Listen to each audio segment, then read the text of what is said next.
Well, hello everybody. I hope you're all doing fantastically well. It's Connor. We're back here with another video. What is going on in your world? And today, everybody, I've been called out. Yes, I have been called out by a fellow content creator, someone who I thought was a friend.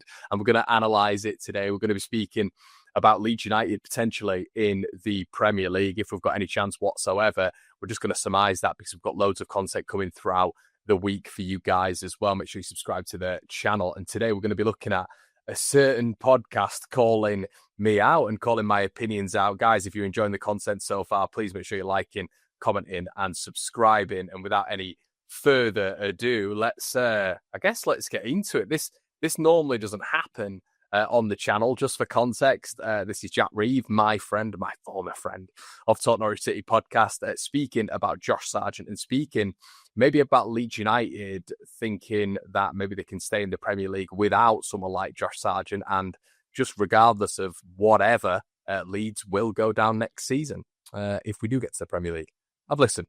I have to dob Connor in, our Leeds fan who was on last week, right, Gab, because he said he wouldn't have Josh Sargent at Leeds this summer, even though I think it's a move that's been touted about a bit. Jack, I wanted to get your reaction to that, because are you having it? Is he good enough for Leeds? Is he good enough for a bottom-end relegation battle in the Premier League? Well, I'm glad you got that little dig in, because that's exactly where they're going to be in the Premier League next season.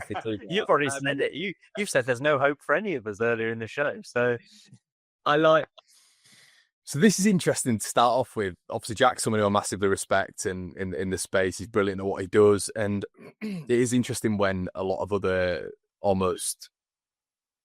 just find the general consensus of clubs being promoted to the Premier League, if they do get promoted, it Sheffield United, Burnley, just almost like this no hopeism, which is going round right now. And when it comes to maybe your own fan base, it's a little bit more on copium. But I think when it's just a general look at things, I think it's quite interesting. I think there's a lot of context to be applied with a lot of the teams, to be quite honest with you. We've got on that in a few other videos, which we're going to release on the channel. I think when you look at Leicester, Enzo Maresca being poached immediately from what he built at Leicester was not good for them whatsoever.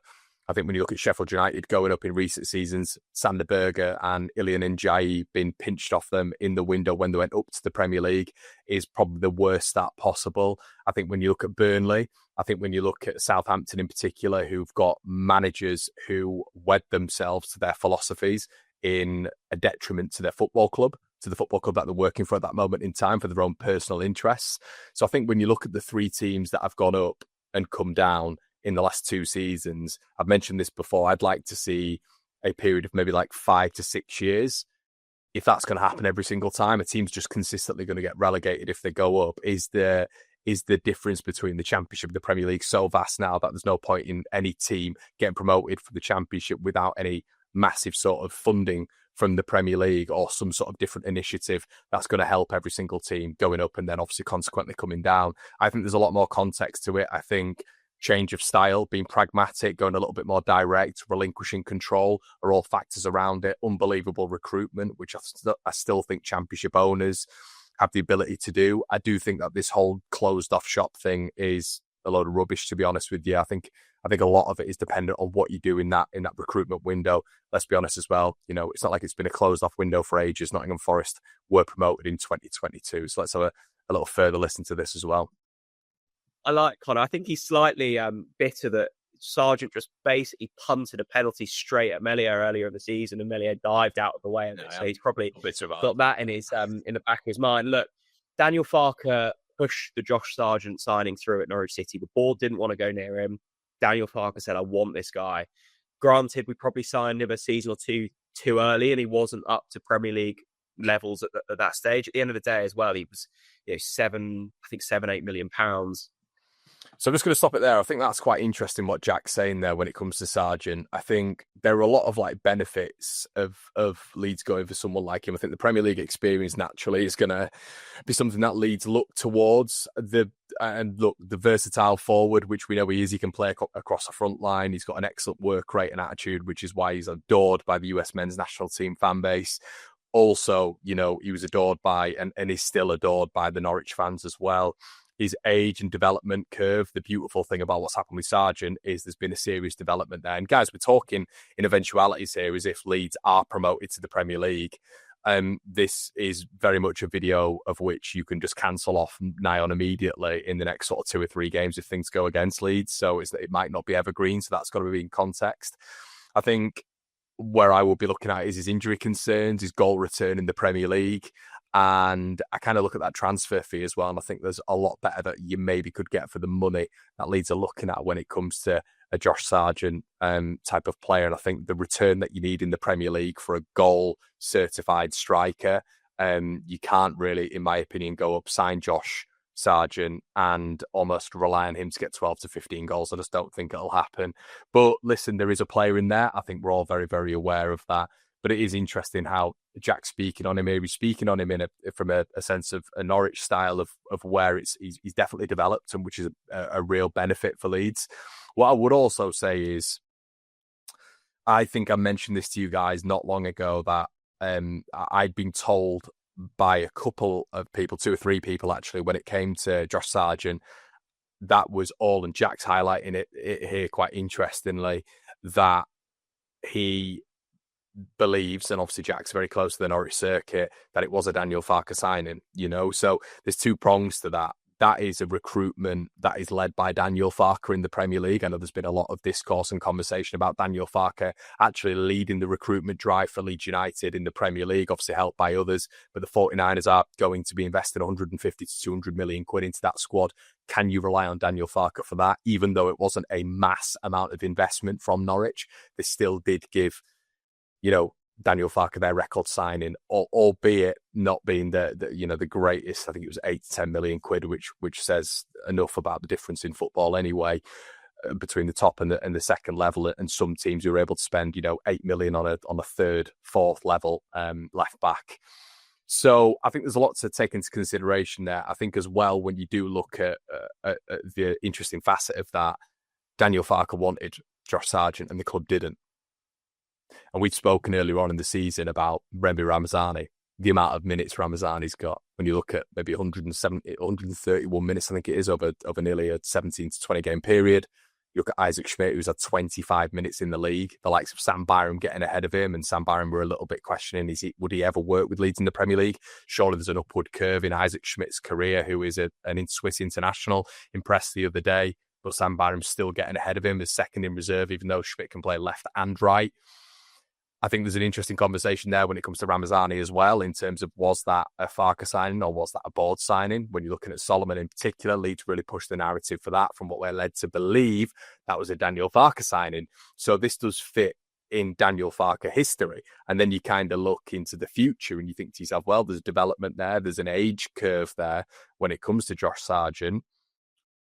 Of course, there is injuries there, but if Daniel Farke has signed him before, and he likes Josh Sargent, and he's not, in my opinion, keen on Joel Pruitt as a number 9, an out-and-out number 9. I think that's why we saw Matteo Joseph start the season and Patrick Bamford come in towards the January period last season as well. I think Daniel Farke's smart enough to know that Peru probably isn't the guy for the Premier League. I do believe that is, that's what I believe, and I think that is what someone like Daniel Farke will believe as well. A more profiled number 9 in Josh Sargent could be something that Daniel Farke could be looking at as a potential Premier League option. What do you expect to get in the Premier League at that kind of price point? He has developed so much since that stage. He is the best striker in the Championship, undoubtedly. His injury record is a concern. I think that's maybe a reason why Norwich might keep hold of him in the summer. I'm trying to kind of grab onto things, but that's the only reason why a club might get put off. The only reason I'm fearful he'll go to Leeds is because of Farke. Farke loves him. He's his kind of striker. I think he will be excited at the prospect of a Josh Sargent kind of 4 years down the line from when he first signed in the Premier League. I think he's better than anything Leeds have got in that department. I think that's an interesting point as well when we're talking about that, and we've got to take sentiment aside, really. Josh Sargent, when he's come down to the Championship, has done remarkably well. As a profile, he is way more of a number 9 than what Joel Peru is. I think Peru sort of falls into the bracket of a number 10, 9 and 9.5. Matteo Joseph, I think he's been underutilised this season, so we've not got enough, and we've not seen enough of Matteo Joseph. My personal belief is that we should have tried him a little bit more. It could have been in a variance of system with maybe 2 up top. It could have been with Prue in the 10, and then Joseph a little bit further forward. I think that would have aided the number 9, but we haven't seen the development in his career that we'd have wanted by now. So there's a question whether or not, whatever happens next season, he goes out on loan. So someone like Josh Sargent, as opposed to Joel Prue, let us know in the comment section below. Would that be something that you take in the Premier League, or is there that much difference between the two in terms of output? That's where my question would come in. Goals. I'm not saying he'll score 15, 20 goals in the Premier League, but for the price point that you'd probably be able to pick him up for, I don't think you're going to get anyone better. I think he is the real deal. It's an exciting year or so ahead for him, and World Cup coming up. The sky's the limit for Josh if he can remain fit. He really is the real deal. He is an exciting player. And I wanted to finally finish off. So it's interesting, really, isn't it? And it's interesting from an outsider perspective. We know that Daniel Farke wanted Sargent. He got Sargent. It's interesting to hear from Jack that the club didn't necessarily want Josh Sargent, but then the club went for him because Daniel Farke wanted him. Could that be a play as well in the Premier League? I think because, if we were to get there, by the way, I think because Norwich is such I was about to say small, but Norwich are not a small club whatsoever. But I think the environment, the structure at the top of the club is quite small. When you look at Michael Wynne-Smith, when you look at, in recent times, Stuart Webber, when you look obviously at Delia Smith and Daniel Farke, I believe they worked in a structure that was almost quite collaborative. And I think that would happen with the San Francisco 49ers, but I think it's just on a grander scale, of which they do not want to come back down to the Championship. We all know that they are ruthless, they're cutthroat, they've proven that in the NFL. I think there's actually been more of a stance on it recently as well, because they've not won a Super Bowl. They've wanted to win more Super Bowls than they have done. So San Francisco 49ers are apparently going for a more ruthless approach when it comes to the NFL, when it comes to certain player selection and potential coach selection as well. You feel that business approach will be brought to Leeds United in the Premier League as well. So when it comes to recruitment, it'll be fascinating to see if they see eye to eye when it comes to players, or if the San Francisco 49ers will indeed recruit for Leeds United and not for Daniel Farke. So it's interesting. Let me know what you guys think in the comment section below when it comes to recruitment. Are Leeds just almost signed up for relegation as well, going up next year? Is there any point in even doing it? Even going up, having any hope? Let me know in the comment section below. What do you think to what Jack said? Obviously, look, I love Jack. Jack's one of my friends on these circuits, so he's a top lad. And shout out to the sportsmen as well who've given us both platforms this season. Guys, it's been an absolute pleasure. Make sure you check out all of the things that Football Prizes are offering. Link in the description below as well. 39p to enter a ballot, of which you can win everything when it comes to memorabilia, merchandise, all of your favourite signed shirts, frame shirts, all of that wonderful stuff. Link in the description below. It's been an absolute pleasure, everybody. Check out the videos coming this week. Make sure you like, comment, subscribe. See you in a bit. Cheers.